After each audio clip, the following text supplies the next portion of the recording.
Everybody, welcome back to the Insiders Lounge. Today we have another episode and another special guest. Matt, thank you for joining me and feel free to introduce yourself. Chad, thanks for having me. I'm a big fan of the program. It's a pleasure to be here.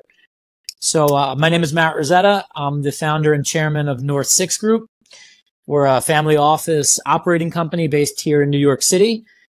And we have three main divisions. One is media and marketing. Another is a ventures division. And then the third, and I would say the most exciting, or the one that people get to tend to be most interested in, is our sports and entertainment. So right now we have 5 soccer clubs under our ownership, as well as an interest in a sports apparel company called Diaza, and all of them live under our sports and entertainment arm, which is called Club Underdog. Brilliant. Great introduction. We're going to try and get into sort of each of those different parts of the group. But first, I want to know your earliest soccer memory. What was the first memory that you can think back to? Wow, my first memory, I remember in the basement of my house growing up, I was born in 1982, December of 1982. So as an Italian American, 1982 was a big year because it was the year that we won the World Cup. We used to have this big laminated newspaper article when the Italian team won in 1982 hanging in my basement. So even though I obviously don't remember that year, I kind of lived with that year tattooed in my memory and in my brain throughout my childhood. I grew up the grandson of Italian immigrants. My grandfather played soccer in Italy and then immigrated here to the United States. So he was really the one that I learned a lot about soccer from and sort of shared my love and passion for soccer with. And, we grew up in the early 90s with him. Remember, my fondest memories are sitting on my grandparents' couch Sunday mornings, the smell of espresso in the kitchen and Serie A on the TV. That was the heyday of Serie A, the golden years with Maradona, Napoli, Juventus, and the Berlusconi AC Milan team. So those are, I don't have one specific memory, but just in general, that was an amazing time to be a calcio fan. And then you mentioned that idea of your childhood. And I think recently now with the podcast, we've been diving into people's childhoods. I think you get a lot of understanding of how they grow up and their understandings, beliefs, that sort of thing from their childhood. So diving into your childhood, what were some unique aspects of it? You mentioned the Italian influence and the soccer influence, but can we dive into a little bit more? What was your family dynamic like growing up? I grew up with a great family. I'm, really blessed. My parents are both with us still. My father, who's actually more of a baseball fan, believe it or not, than a soccer fan. So I really acquired my love and passion for soccer from my grandfather. But my father taught me a lot about baseball, and grew up a huge Yankees fan here in New York. My mother was a public school teacher in Mount Vernon, New York, just north of the Bronx for more than 30 years. She's been retired for about 10 years now. Just a great family dynamic. I grew up the only son in my family. I had an older sister who unfortunately passed away when I was a little bit older. At the age of 23, she passed away. A special needs sister. So, growing up with handicap. Sibling obviously teaches you a lot about empathy. It teaches you a lot about sacrifice. Teaches you a lot about, EQ over IQ. And, I'm really blessed. I've really had a great childhood. It was idyllic in many ways. And I think it shaped me to become the man who I've become today. Yeah. And moving forward along from that childhood, I want to get into some of the sort of the career space before starting North 6 Group. I want to get an understanding of sort of the careers that you had, some of the experiences you had and then we'll get into sort of what you're working on now. Well, I was always really ambitious growing up. I grew up, as I mentioned, the grandson of immigrants. I was always very connected to my grandparents. My grandparents, as I mentioned, immigrated here. Classic, typical immigrant story. They came here. They didn't have knowledge of the language. They didn't have a network. They really struggled in many ways, and sacrifice is probably a better word, for many decades to put my mother and then obviously myself in a position to do something successful with our lives. And I was always very, driven and motivated by that. I always felt like I had an enormous responsibility to do something with my life when I grew up. I didn't know at the time what it was going to be. Fast forward, 20 some odd years later, I didn't know it at the time, but it became a media and marketing firm, which I started, called North 6 Agency. It was actually named after the street where they immigrated to. So obviously you're sensing a theme here. But that was my childhood. I always felt an enormous responsibility to do something positive with my life, because I felt like I had no excuses not to. I felt like I had all of the resources around me. I was put in a position, thanks to my parents, thanks to my grandparents, to do something that they, in many cases were not able to do. And I felt like I really needed to do that to, to live up to my own expectations for myself. They never put any real pressure on me. It was always just kind of self-inflicted pressure. But I did, then I got out of college, went to my own college. Now I own a university just north of New York City. Actually was a boxer briefly in college, as an amateur boxer, competed in the Golden Gloves, was never very, very good, but it did teach me a lot about discipline and work ethic and things that I think I carried with me for, throughout my career. Got out of college, took a job with Sony BMG, handled in-house marketing for them, worked with some agencies after that. And then after like only 3 or 4 years, my wife she was about 6 or 7 months pregnant, I think it was at the time, with our first daughter, Viviana. We now have 3 daughters. Viviana is almost 15, with Valentina, who is 13, and Simona, our little one, she's 11. And my wife was pregnant with Viviana at the time. And I just came home one day and I was like, you know what? I want to start my own business. I want to start my own media and marketing agency. And we couldn't have done it at a riskier time. She was just going on maternity leave. She was a public school teacher in Brooklyn, PS 205 at the time. I had a cushy job, was making a great salary, making a great living, but there was just something inside of me that told me, you know what, just go for it, just do it, go out on your own, be an entrepreneur, try to shake things up. And I started an agency at the age of, I think it was 26, right before my 27th birthday, called North 6 Agency. Spent about 12 years as the founder and CEO of that firm. We grew it to become one of the fastest PR and marketing firms in the US. And then after 12 years of doing that, I woke up right before COVID started in 2020, this was. And I was just ready for new challenges. And I wanted to start investing in businesses I was passionate about. I wanted to start learning about businesses that I could really get excited about and get out of bed with a sense of, feel like I had a sense of purpose every morning. And flash back to my childhood. Some of the fondest memories I had were hanging out with my grandfather, sitting on his lap, watching soccer.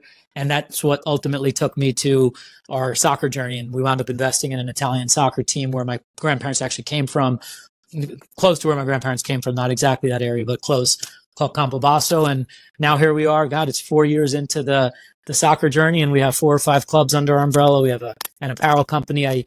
Never in my wildest dreams would have thought that I would be here, but it's an amazing feeling. It's a privilege to be working in this profession, to wake up every day and to be in sports and in soccer and to be surrounded by the people I'm surrounded with. Really feels like I'm living a dream in many respects.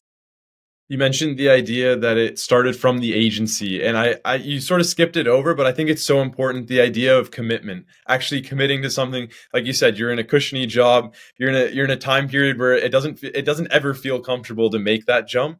What made that decision? Like, what was the idea behind that, where you're just able to sort of click your fingers and go? And then now if we fast forward to taking ownership over clubs, all the deals that you're constantly working on, commitment is a huge part of all of that. And I'm curious where you get the aspect where you're just willing to, like, okay, I'm doing this no matter what. Like, I don't care what the outcome is. I'm just ready for it. I think, Chad, a lot of it is sort of what you just hit on too. A lot of it is naivety. At that age, at 26 years old, I think I had no business experience. I had no, resources. I didn't really have any money, frankly. I didn't have a network. So there was almost this sense of, you have nothing to lose. It's almost like when you have nothing, there's nothing to lose. So when you have everything, you have everything to lose. When you have nothing, you have nothing to lose. So I think that's really a big part of what drove me to. And then I think entrepreneurs are always looking at things and saying, hey, I think I can do this differently. I think I can do it better. I think I can do it more innovatively. So I was looking at my job and I saw a lot of things I liked and I saw a lot of things I didn't like. And I thought, frankly, I could do better on my own. And, I think that's what drove me. Ironically, I wrote a book with the 100 most valuable lessons I learned in our first 10 years of business. And one of the lessons I talk about in the book is your survival days. And it's funny because when you're just starting a business, your podcast, you probably can, I'm sure, relate to this in many respects. Your early days, like, you're just trying to survive. You're falling in love with the idea of making it on your own. You haven't made it yet. You're just kind of falling in love with the idea of making it on your own. So every day is really just a fight for survival. You're fighting to compete. You're fighting to convince employees to come work for you. You're fighting to convince clients to come sign with you. You're fighting to convince, you're just fighting constantly for survival. And I think a good trait that I encourage all young entrepreneurs to carry with them is live every day like it's your survival days, your basement days. I was in the basement back then, so my basement days. Because now I got into soccer investing, then it was about 12 years after I'd started my agency is when we first got into sports investing. And it literally took me back to my survival days. I had no network in soccer. I had no experience running a soccer club. I never really played soccer growing up. I played soccer till I was about 14 or 15 years old. So what the heck would qualify me to run a soccer team? It was very much that same element of just survive, figure it out. There was a lot of naivety, I think, that played into it. But then 4 years later, we've learned, we've experienced, the highs, the lows, and everything in between. And we've come out, I think, now as really strong operators. I think I would put our track record and our abilities as soccer operators, professional soccer operators, up there against anyone in the world right now. But it started in many ways the same way that it started for me with the agency 15 years ago. It was just naivety and fight for survival and telling myself, hey, why not me? Why not us? And I bet you go back, a lot of people say once you get into sort of that next stage of comfortability where now you're just trying to grow, I bet you look back at those basement days like you mentioned, and you almost wish you were back there. You realize how enjoyable that time was. Like you mentioned, the naivety of just being young and just trying to make something work. No doubt. Chad, I think one thing I talk to young entrepreneurs about all the time is just that too. You have to, one big mistake I made, and I think I'm probably still making it to a lesser extent, but it still follows me today, is you got to enjoy the ride. You have to enjoy the journey. It's hard when you're an entrepreneur. You have so much pressure on you. You have pressure to make payroll, sign new clients. Where am I finding my next client? Where's my next dollar in revenue coming from? Not to mention just all of the pressures of just that come with the daily operation. Sometimes you forget to enjoy it. It's like the journey, and it's dealing with those pressures and the unpredictable nature of entrepreneurship and building a business and creating realities. It's really that's the beautiful part of the journey. And sometimes it gets lost along the way. So I'm trying, my old age, turning 42 at the end of this year, in my old age, I'm trying to learn to do a better job of that. And soccer, there's a lot of stress in soccer ownership. People don't realize it. They think, you just show up at the game and, everything just sort of, the ball just gets kicked off and the goals are scored and the fans start cheering and the money is made and the tickets are sold. But it doesn't work that way. There's just an incredible amount of work that goes on behind the scenes to get the product to that point. But you forget, with all that work, you're living your dream. You're working in soccer. It's a privilege to work in sports. You have to remember that there's literally 1,000 people, 10,000 people, 100,000 people out there who want your job, who would kill to do what we're doing. So, you got to enjoy it. If you're not enjoying it, then you're not doing something right. So we've gotten kind of the agency side and understanding of the sort of, you're using that analogy of being in the basement. Now let's get into what you're currently working on, the North 6 group and Club Underdog. Where do those two align? You mentioned kind of how they're separate entities in their own sense, but they're actually partnered together in a sense. So let's get into the sort of origin story of the two of them. You mentioned the kind of COVID timeline was when that first hit off, and then we'll get into the actual teams and the project itself. Yeah. So Chad, as I mentioned before, I had started this agency, North 6 Agency, served as a CEO for 12 years. We scaled it to become one of the fastest growing firms in the US. It was a source of incredible pride for me and for a lot of people who called N6A and still call N6A home for many years. I woke up and I was 30, God, how old was I? I was 37 years old. And I just wanted to do something new. I wanted to challenge myself, to try new things, to invest in new things. I think entrepreneurs always have these curious minds. So you're always constantly asking yourself, hey, can I do this? Can I figure this out? Can I enter this profession? And frankly, I was motivated by the fact that, not that there's anything wrong with this, but in many ways, I felt like I was sort of typecast as a marketing and PR executive, which was great. There's nothing wrong with being a marketing and PR executive. In fact, I owe so much to the marketing and communications profession. But I kind of wanted to show people like I was more than that. I could do more than that. And that's basically what brought me to the next phase of our business. So I basically reset and I said, look, I built this incredible network through our marketing firm. We have a great business. It's a service business. It generates a significant amount of positive cash flow for several years at that point. So financially, we were in a position, fortunately, where we could take, some risk. And, I started basically taking some of the cash flow that the agency was throwing off, and I slowly built a diversified portfolio where we would take that cash and then we would invest it in other types of businesses initially that I was just curious to learn about, soccer being one of them. And that's how we got into soccer. So I said, here's our agency. It's really successful. Let's take some of the cash that the agency is generating and let's invest in something that is totally to the average eye is totally, different than a marketing agency. And it was a sports franchise, soccer club, European soccer club. I didn't realize it at the time, but the marketing and PR firm actually turned out to be an incredible asset for the soccer team, because you have a built-in promotional vehicle, and the soccer clubs really are the best media and content platforms in the world. And you have a built-in agency that can tell the story of the club and can recruit new fans and manage content and build narratives and stuff so that actually turned out to be an incredible asset for us. But that's how it all started, with this PR firm. Then I started taking money, cash flow from the PR firm, investing in other assets, including sports, soccer franchises. And now it's become obviously a multi-dimensional holding company. North Six Group is the name of the holding company. And then underneath it, we have those three primary subsidiaries. One is media and marketing, which now includes 4 or 5 agencies that we've merged together, including the one I started, N6A, North Six Agency.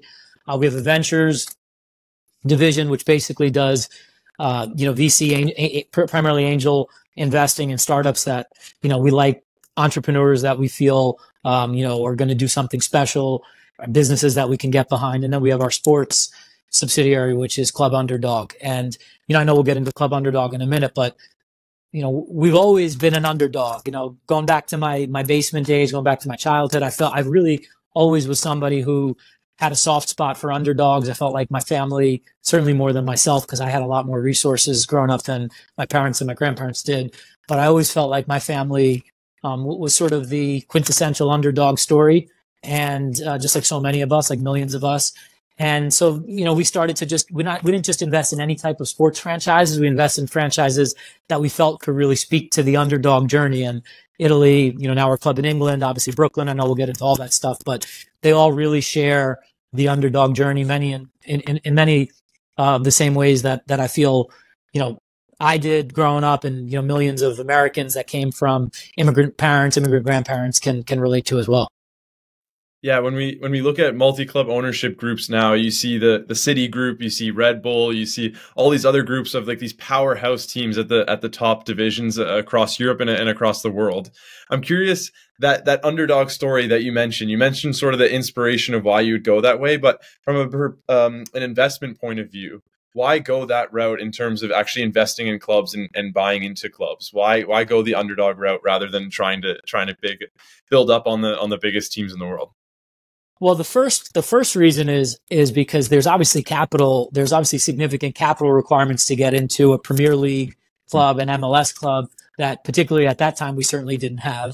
So that's number one. So obviously there's capital restrictiveness, which played a role. But I think more importantly than that, you had these MCOs, the multi-club ownership groups, were really starting to become a popular thing, back 4 or 5, 6 years ago when we started this.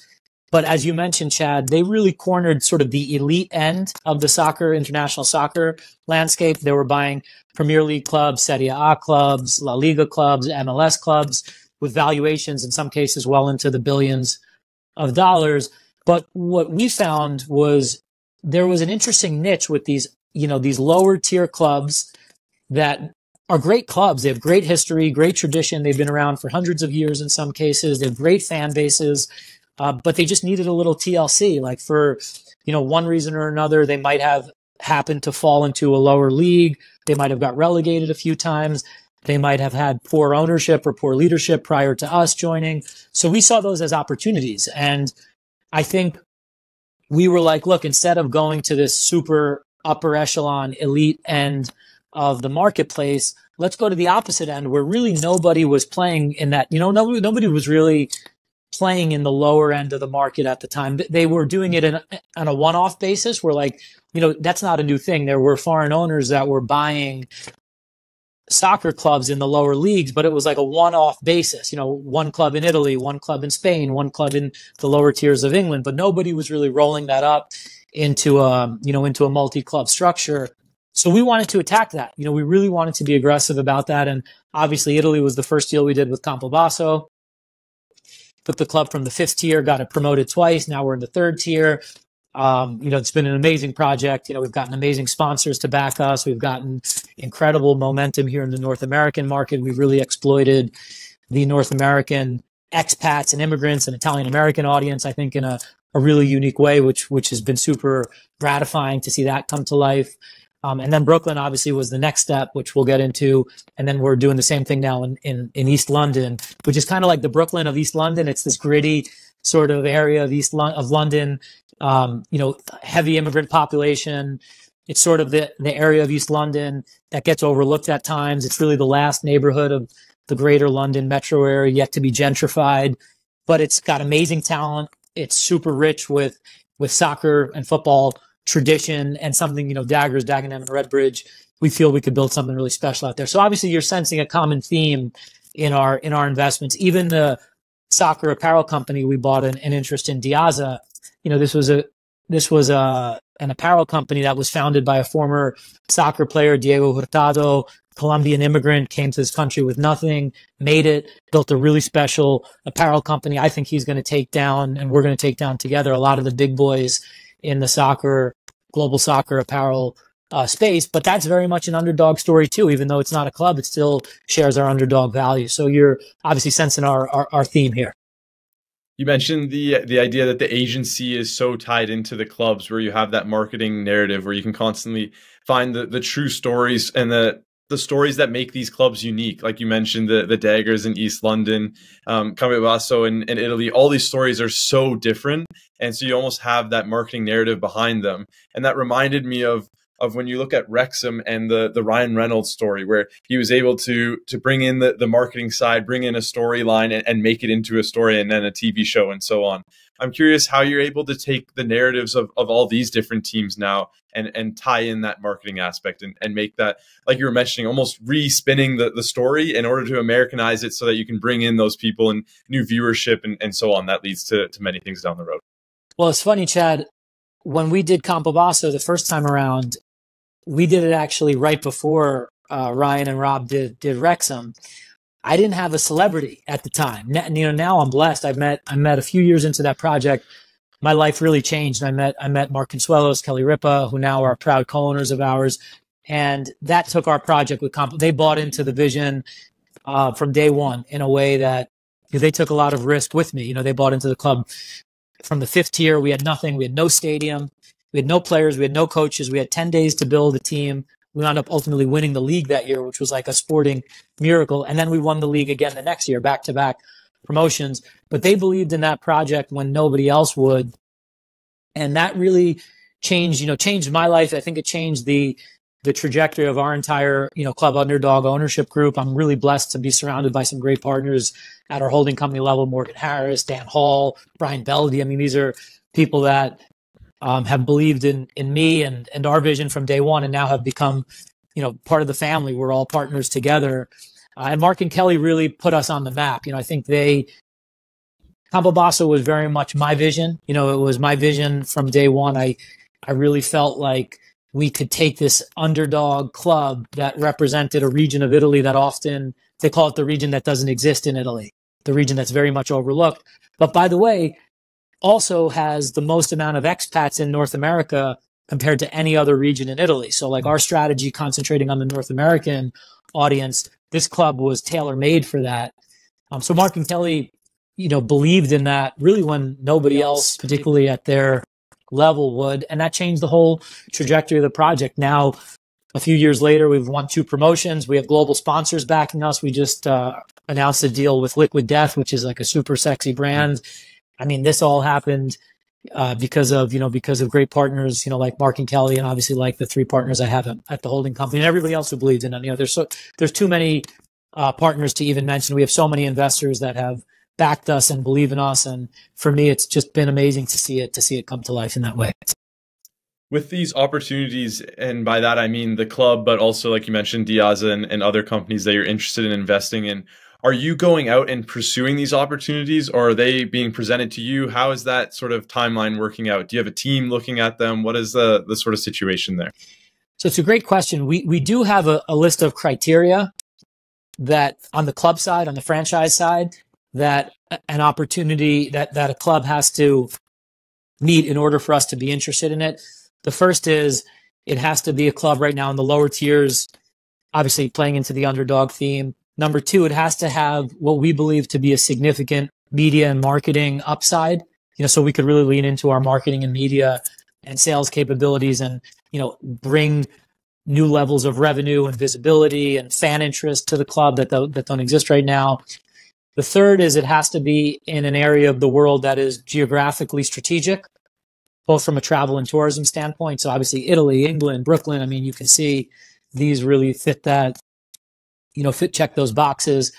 There also has to be some level of player trading synergy. So Brooklyn to Italy to England, look at Portugal, some other markets there. There has to be some level of, synergies when it comes to moving players around and developing players in one market and then, moving them off or selling them off to another. And then there has to be an ace in the hole. So there has to be some sort of non-sporting opportunity for us to grow the brand. In the case of Campobasso, it was very much concentrated on media. We took this story, this underdog story, and we're able to export that into America through media, content and Mark and Kelly partnership and stuff like that. Brooklyn obviously is the brand. It's a massive brand. We look at the merchandising upside for Brooklyn to be, incredible. The Brooklyn Football Club brand, just from a merchandising standpoint, we believe can grow to be one of the most valuable sports merchandising and apparel franchise brands in the world. So, in London, obviously you're dealing with a talent-rich part of the world when it comes to sporting, when it comes to football. So player development was super interesting to us there. So those are generally the things that we look to assess when we do deals. Our pipeline now is primarily inbound. So we get so many inquiries. Hey, you want to buy this team in Taiwan? Do you want to buy this team in New Zealand? Do you want to buy this team in, and we wind up unfortunately having to say no, 99 times out of 100, but one time out of 100, there's a golden opportunity and you have to be prepared to jump on it. The challenge, the blessing and the curse in sports ownership is that it's so opportunistic. So you can't just sit back all the time and wait. You want to sit back and wait and be strategic and wait for the right time and the right opportunity to present itself, so you can pounce on it. But you also have to be opportunistic because usually the best deals are the ones you're not even prepared for. They just sort of happen. They happen by coincidence. They happen by networking. We're looking at a deal right now in Malta, of all places. Malta, which I can get into why that's interesting to us. But, that deal just kind of came to us and we looked at it and we had a couple of meetings and our partner, Dan Hall, just, visited us. He actually just got back a few days ago. And we actually, were seriously considering doing that deal. That was one that wasn't even on our radar, a year or two ago, but, it became a really hot and interesting opportunity to us just because it was opportunistic and it checked a lot of our boxes. And when we're discussing the multi-club ownership group sort of play, we've seen that, like you mentioned, just before COVID, it was kind of really kicking off where you always had like a city group, for example, but now you're starting to see more and more groups get involved. I'm curious where you see them playing out now for the future, the next 10 years, the next 20 years, and where you see Club Underdog specifically. What's the vision for that? Where do you see that going? Well, I think the multi-club ownership trend is only going to continue to gain steam and gain momentum, Chad. Soccer is a super unique sport from an ownership standpoint because number one, it's global in a way that, the 4 major sports franchises in the US, and even if you were to add NASCAR to that and PGA and whatnot, are not. I mean, the NFL, NBA, obviously those are global brands, of course, but there's no global competition. The drop in quality is so inferior from American football in the NFL to whatever, no disrespect to the Canadian Football League or whatever the next league in line would be.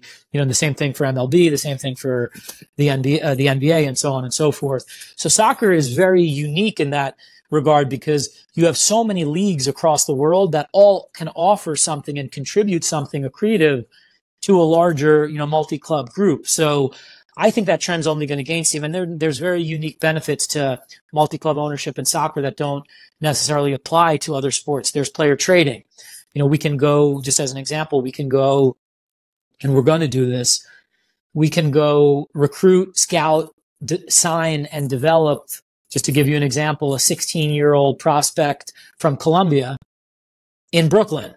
And we can kind of make Brooklyn, that player's first destination. And maybe that player's, maybe 2 or 3 years away from a tier 1 contract, whether it's Premier League or La Liga or Serie A or whatever it might be. Maybe that player is 2 or 3 years away from that big contract. Well, we can kind of use Brooklyn as a launching pad for them, right? We can get them into Brooklyn, develop them, and then sell them off into a top tier club, which we might then own 2 or 3 years from now. That might be a club that we happen to own. So those are unique benefits.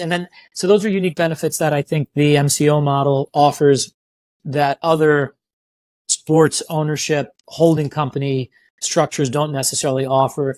And you have to remember, in soccer, the players are assets. You own the asset, right? So it's different. It's a whole different bowl of wax. You own the asset. If we get Chad at 14 years old and we put you under contract for 6 years, for the next 6 years, you're the asset of the club. So if we want to, if Manchester City wants you, if Man United wants you, if Inter Milan wants you, if Juventus wants you, they have to come through us for your rights, and we negotiate. How that works with the transfer fee and all that. So those are all kind of unique benefits I think that apply to to an MCO model when it comes to soccer that are not necessarily applicable to a lot of the other MCO models in other sports. I think, like you mentioned, alongside that, you also see where if we're taking that Colombian prospect, he goes to Brooklyn. If he's not getting that transfer fee that you guys are expecting from a higher organization, from the Premier League, so on, then you can always just move him to another club. I think you always have that sort of backup in the pipeline where it's just constantly moving around, and that's the beauty of it. I think that's why people are diving into that space now. Well, I'll give you even a better example. We talked about Malta potentially as a market we're studying. Mm-hmm. Most people look at me when they first hear Malta and they either have never heard of it before or they think we're crazy for looking at it. But then the more they dig into the strategy, like, oh, wow, this actually makes a lot of sense. One of the big reasons Malta makes sense is because there's almost an unlimited amount of foreign players you can bring into the Malta Premier League. 14 to be exact. So you can have 14 non-EU passport players that play in Malta. So think about, which I think is the most generous UEFA regulated country in the world when it comes to non-EU passports. So think about the things we could do with moving players. We have a network of players in amazing talent-rich countries in South America, Brazil, Argentina, Colombia, Uruguay, Peru, that we just might not have a home for right now. They might be too young to move over to Italy. They might not be ready to go play in England. But now, we can get them over to a country like Malta, and that can become a launching pad for that player. And they stay in the family. They stay in our network. So we have them under contract for 4 or 5 years. We can develop them in a league that's competitive in Malta, but it certainly is not as competitive as, our clubs in Italy or England, or some of the other parts of the world where we're operational are. So that's why a deal like that, probably if you're looking at that as a one-off deal, a silo deal, it probably doesn't make a lot of sense. But if you look at the Malta deal in the construct of a multi-club ownership group that also has clubs in Brooklyn, has clubs in Italy, in England, and so on and so forth, it makes a lot of sense. It's super strategic, not to mention all of the other benefits. Malta also has a direct access entry point into UEFA competitions. So if you finish top 4, you get a qualification to Champions League, Conference League, Europa League, and those come with multi-million-dollar prize money. and the cost of doing business in Malta is significantly lower than almost any other place in Europe. So you can basically assemble a team for a fraction of the price that you can in a lot of other European leagues, and you can compete to make it into the Champions League, into the qualifying phases. And if you do that, you can basically not only cover your cost, but 2 or 3x your investment just in 1 year. So when you look at the return profile, it's super interesting as well. But I think it just underscores the your point about some deals make sense on a one-off basis. Some deals only make sense as part of a multi-club portfolio. And Malta, in my argument, would be one that probably doesn't make a whole ton of sense as a one-off deal. But when you have a multi-club portfolio, I think it's a really strategic fit. We've spoken through the clubs. We've spoken through some of the advantages to them. I'm curious, the KPIs or the objectives. What are you looking at on an individual basis with the clubs and as a group? What are those objectives that you're trying to achieve? Well, first and foremost, the product is ultimately what you put on the pitch. So any KPI you develop always needs to revert back to on the pitch, on-field success. So all of our football projects, soccer projects, the first thing we look at is how can we punch above our weight when it comes to the sporting side of the operation. Obviously in Italy with Campobasso, we won the championship and got promoted the last 2 years. Now we're in Serie C. The goal this year is to make the playoffs. So we kind of look at our payroll. Not anybody, but, you should be able to win if you outspend everybody to some ridiculous amount, even though that's not necessarily true. If you look at PSG and even Man City obviously has experienced a lot more success, but, in the smaller leagues, if the average team is putting a $2 to $3 million payroll on the pitch, and then some team comes in and spends $15 million, that team should probably win. So that doesn't really impress us so much. What impresses us is how can you put a $2 to $3 million team on the pitch and outperform everyone else who's spending the same amount of money, right? So I think that is kind of how we look at our KPIs, is how do we optimize our sporting success relative to what the financial parameters and how we do budgeting and stuff like that.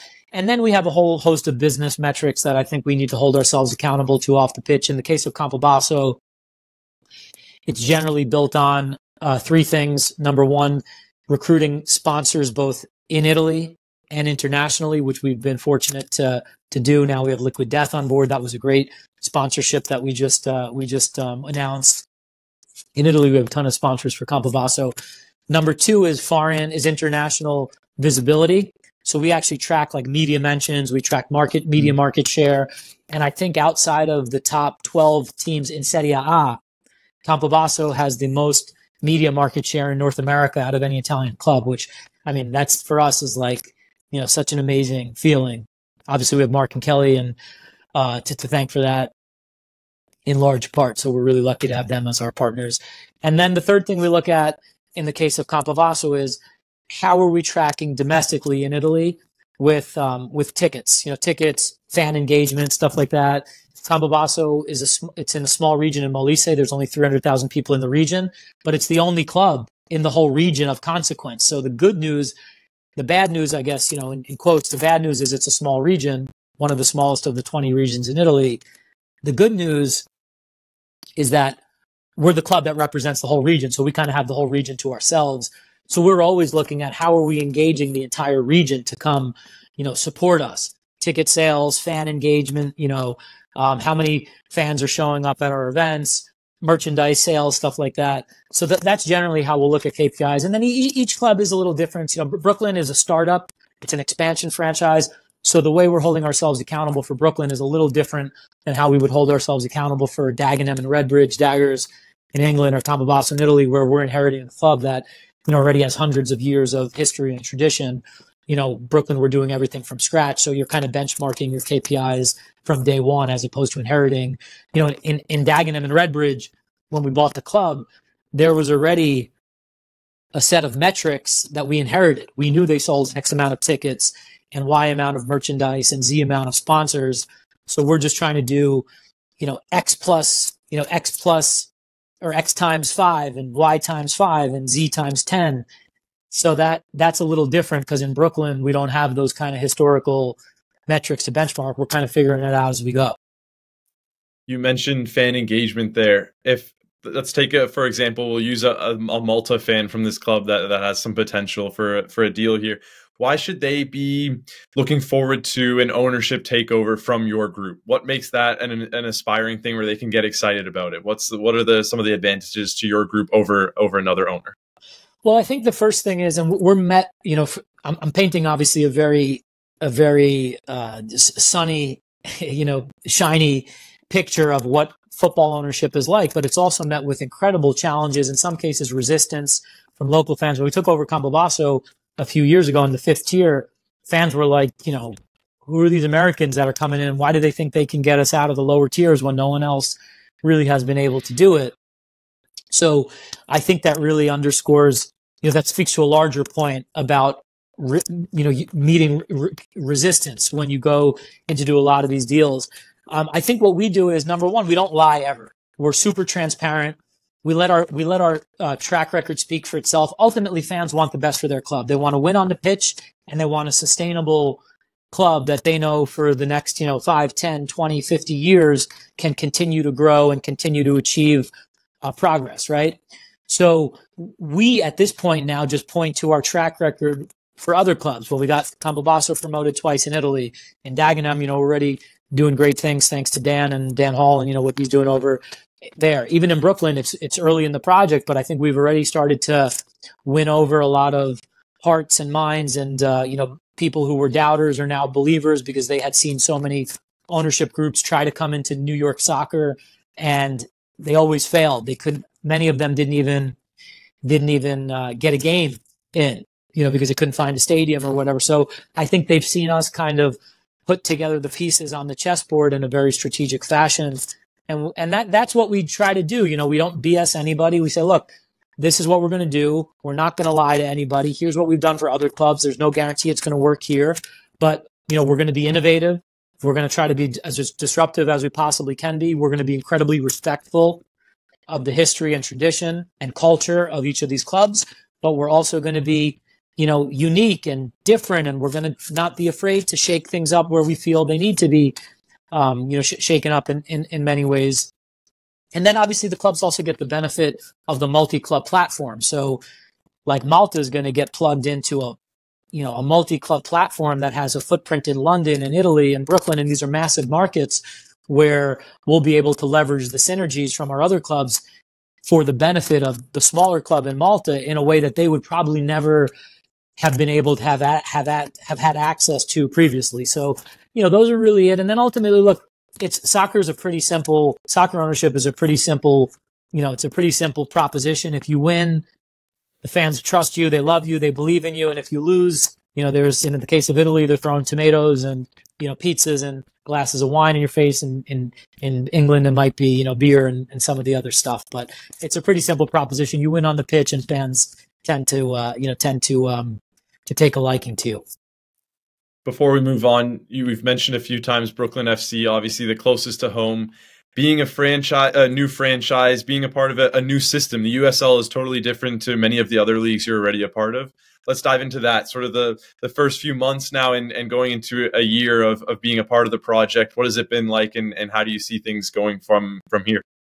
It's been by far, Chad, it's not even close. It's been by far, I would say, the most challenging yet exhilarating experience, definitely in my football ownership career, and I would probably say in my entire professional career.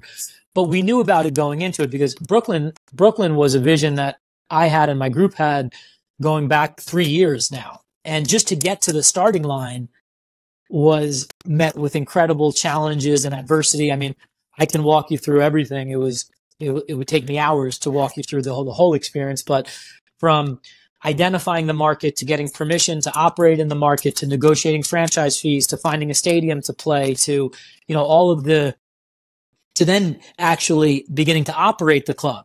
It's just been such an incredibly, you're working, you're in Brooklyn, so you're in one of the most complex and challenging markets in the United States, if not the most, by the way. But you're also in our estimation, and certainly in my estimation, you're in the market which has by far the most potential, in my opinion, not just in the United States for U.S. soccer, but in my opinion, one of the highest upside markets in the world for professional soccer. So we always came back to that, like, because we would hit so many roadblocks. Oh man, we can't find a stadium to play. Oh man, the franchise fee needs to be renegotiated. Oh, if we're going to do the women's pro team and the men's pro team, we're subject to this, level of scrutiny and governance, and we have to hire, these, types of people, and the org chart needs to be. I mean, the amount of challenges we dealt with in Brooklyn has been and continues to be incredibly difficult in many ways, but you always come back to it's worth it. In the end, it's going to be worth it. In the end, it's going to be worth it because we're going to make history. We're going to build great legacy. We're going to build Brooklyn Football Club into a beautiful underdog story, a beautiful brand, very much a community club in a community that in Brooklyn, which represents the largest community in the world. So you have this community. Brooklyn is very much a community. You mentioned Brooklyn to anyone in the world, it conjures up. People generally want Brooklyn to succeed. Brooklyn means something. It means grit. It means that, it represents the underdog journey. So we always come back to that, is that, in the end, it's going to be worth it. And in the end, it's going to be worth it. The end always justifies the means in the case of Brooklyn. So we always came back to that. We're going to move along here to the Insider's Lounge favorites, get a little bit more personal into your story and your journey kind of throughout the many years. The first off, you mentioned legacy there. I'm curious the legacy that you want to leave behind personally. Well, I got into soccer ownership and sports ownership primarily for my legacy, to be honest. If I wanted to just make more money, I could have put my cash in a lot of other types of investments. I could have gone and bought, gone and bought buildings and done, went out and invested in other startups or put my money back in the stock market or whatever. For me, it was really an incredible sense of purpose that brought me to soccer investing. And each one of our clubs gives us an opportunity. And now it started with me. Now we have a group behind us and my partners and our investors for all of us to join hands and build a beautiful legacy all together. In the case of Brooklyn, to change the panorama of soccer, the landscape of soccer in the United States, not just now, but forever. So, if that doesn't get you out of bed in the morning, nothing will. And that's really what brought me here. And each of these projects, I think, gives us an opportunity, and I can certainly speak for myself on a personal level, gives me an opportunity to carve out a legacy in a different way. In the case of Campobasso, we're really bringing hope and identity to a region that in many cases didn't even know it could achieve what we've achieved for it. So like the challenge in Campobasso is getting these people to believe that they can go beyond what they believe their limits are. So that's been fascinating for me, and putting this, little region in Italy on the map in a major way across the world. I mean, you're changing, you look at the GDP in Molise, which is the region of where Campobasso is one of the lowest in all of Italy. You have very little tourism there, but it's one of the most virgin, one of the most beautiful, one of the most authentic, genuine. Anyone who, you should come to Campobasso sometime. Anyone who comes on these trips to Campobasso, they leave and they're like, they never forget those trips for the rest of their lives. So for me, having that kind of social impact is an incredibly gratifying experience. And it's the same thing in Brooklyn. In Brooklyn, we have so many. Right now, we're entering the golden era of U.S. soccer over the next 5, 10, 15 years. And, Brooklyn I think, has the potential to be a transformational market for pro soccer in the U.S. and for our group to have the opportunity to do that, to effectuate change and to be the agents of change and transformation. For me, is an incredible opportunity, and it's certainly worth the sleepless nights and the headaches that do inevitably come with doing pro soccer in the borough of Brooklyn, because it's not easy. Same thing in England, in East London, investors are, attaching themselves to Chelsea and to Tottenham and to Liverpool. And, we took this club in East London, that's this gritty sort of overlooked part of London, and we have big hopes and big dreams for them. And I think, it's going to take some time, but we're going to get them there too. And each of these projects in their own way, Chad, I think give us an opportunity to give back to the communities which we represent, and also to carve, I think, lasting legacies for us and for our families and for our kids, which ultimately is what this is all about. I tell people all the time, it's a privilege to do this. Everybody wants to be in sports. Everyone wants to work in sports. They want to own a sports team. They want to make a profession in sports. So we have an enormous responsibility because we have the privilege to be doing this every day. And that's an incredible responsibility. And, we don't take that lightly. You're at the peak of sort of soccer and business, the meeting point of the two. And in both, it's a roller coaster of emotions constantly. You have these extreme highs and lows just back and forth. I'm curious, a low that you faced, a downtime that you faced that you're able to now look back at and learn from and use that as a part of your growth. Sure. I would say I'll give you an Italy example. I could also give you a Brooklyn example if you want to, but I'll start with Italy. In Italy, after our first year, we had just won the championship. It was the 5th tier at the time. And I sort of went against my gut when it came to our staff. And I think it's tricky because you want to be so loyal to the people who got you there. So in the case of the 5th tier, we had a great staff who got us from staff, meaning our coaching staff and our front office, our GM, who got us promoted from the 5th tier to the 4th tier. So, I went with let's reward loyalty. Let's be loyal. Let's reward the people who got us here. And I probably was a little bit overly idealistic in that sense. And then 4 or 5 games into the new season, we were like, oh, damn, we probably made a mistake. Our coach was not, we were not hired a different coach at the time, but the coach that we hired was not well equipped for the level, for the ambitions. There's in Italy and Europe. In Europe, the level of pressure from the fans is incredible. It's daily, it's weekly, it's daily, it's by the minute. If you win 4 games in a row and then you draw your next game, they'll protest you in the piazzas in Italy. That's just how it works in many cases. So I think we had hired a coach that wasn't prepared for that. Our front office staff was not used to building teams that were adequate to compete at the next level. And ultimately what happened was we had to fire our staff and basically rebuild our whole team with the season already in progress. We were 5 or 6 games into the season. And by some miracle, we wound up winning the league again. Don't ask me how that happened, because now I think back and it was crazy, how it happened. I don't think that's like a once in a million, thing that happened to us last year. But I think it would have been a lot smoother if we would have just trusted our gut and hired people who, were a little bit more experienced for the goals and objectives we set at the next level. In Brooklyn, we've had so many challenges, like, finding a stadium. The fundamental challenge for us with Brooklyn was the decision between choosing the decision on which league to join. Ultimately, we went to USL, obviously, but that was not an easy decision. That took several months and sleepless nights and a lot of whiteboarding sessions and boardroom sessions and stuff like that. Ultimately, we went to USL, but that was certainly not easy either. I think if I had to share one piece of advice, it would just be, it's tough because soccer moves so quickly. Sometimes you just have to you got to make very quick decisions, but the big decisions, you really need to sleep on. You really need to take your time. You need to get them right because it costs so much more time, money, and effort to unwind bad decisions than to just take the extra time and get the decision right in the first place, which, by the way, is a golden rule in all of business that applies to any business.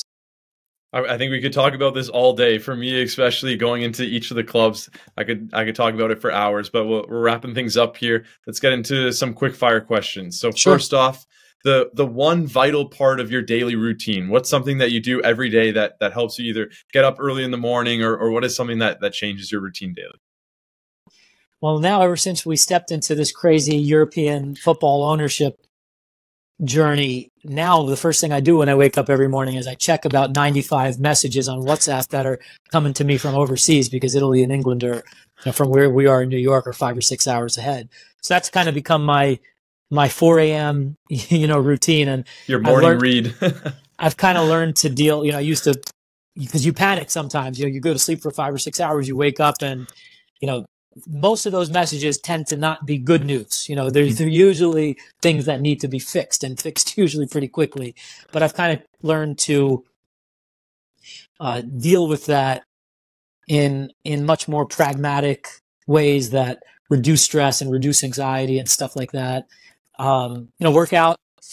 Try to work out as much as possible, especially when I'm in Italy. One of my favorite things to do is when I'm overseas, I love to run and just kind of clear my mind, experience the beautiful European, Italian air, English air, whatever it might be. And I'm very much a person who likes to immerse myself in with the locals. So when we go to Italy, you know, if you look at other foreign ownership groups, a lot of them don't speak the language. For me, I never do one press conference in the English language. I do them all when I'm in Italy. I do them all in Italian. I don't do one media interview in English. They're all in Italian. Even if Italian is not my first language, I feel like it's a sign of respect. Even if, you know, at times it's a little bit of a challenge for me and sacrifice, but for me, it's important. So I think those are things from a routine standpoint. The minute I step off the plane, whether it's in Italy or London, or whether I get out of the car here in Brooklyn, you know, I'm a Brooklynite when we're in Brooklyn. I'm an Italian when I'm, you know, in Italy. I'm an Englishman. I'm from London. What do they call somebody from London? I don't even know what it is. I don't even know. I'm in London. Londoner? Yeah. A Londoner when I'm in London. Those are things I'm also really proud of. Do you have a favorite quote or saying, something that you live by? Impossible is a word to be found in the dictionary of fools. Yeah, I'm going to let that sit for a bit. That's good. And the last one here, if you could sit down with one person for a meal, dead or alive, who would it be and why? Well, for sure, on a sentimental, personal level, it would certainly be my grandfather. You know, I'm blessed. Both of my parents are still alive and in great health. So they live, 2 miles from my house. So I see them every day, hang out with my grandkids, with their grandkids. And so I'm blessed that my parents obviously play a huge role in my life. If I could sit down with my grandfather and just kind of show him, because a lot of what I've done and I continue to do really is a dedication to him and my grandmother, who also passed away recently, and the sacrifices they made for me. So just to be able to have one, I would give just about anything to sit down with my grandfather and just, show him what we've done, both in Italy and in the US, and just for him to see what, his grandson has done and is doing.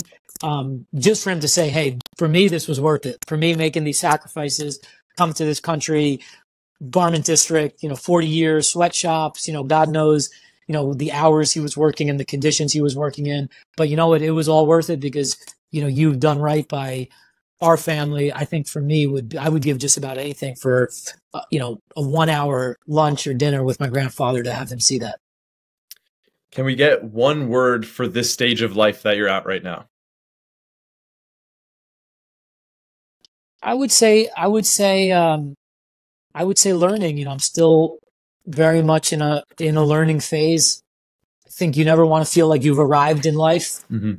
I think I've been fortunate in my career. I've been blessed to have had, I think a good deal of success, I think by most American standards. But I truly don't feel like I've arrived and never feel like I've arrived. I hope I'm on my deathbed and never feel like I've arrived. I always want to feel like I have something else to accomplish, something else to learn, someone else to learn from. And I think that's what makes life and what makes entrepreneurship, I think, really a beautiful journey. Matt, I really appreciate your time. It's super insightful conversation. If you have any last words, feel free, and then we'll wrap things up. No, it's been a pleasure being here, Chad. Keep up the great work on the podcast. Big fan. And just to all of your listeners and viewers out there, check us out, Club Underdog. Check our clubs out, Campobasso, Brooklyn Football Club, both men and women. Our women's team is playing this month, August 31st. I don't know when this is going to air, but August 31st, we play our first women's game in the USL Super League. Men's team starts playing March 2025, and Daggers out in England already off to the races, won our opening game. Yeah, no, we'll have all the links below. It'll be out this Saturday, so they'll be able to check out the games. And yeah, like I said, I appreciate your time, and we'll speak soon. Anytime, appreciate you.